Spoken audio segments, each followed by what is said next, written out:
Marcello. Ci mandi un bacio. Ciao Charlie. Come? Carlo. Carlo, è chiuso tu, chiama Carlo. I due piccioni.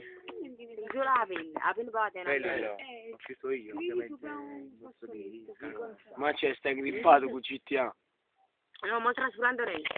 Ricordiamo, onoriamo chi ci rispetta. Onoriamo chi ci rispetta. Allora, vedete un strappo e signetti no. No, aspetta. Rispettiamo chi ci rispetta. O là, quello. E questa è la ragazza di Marcello. Ciao. Ci fai un saluto? Io metto di qua, cosa facciamo di fronte?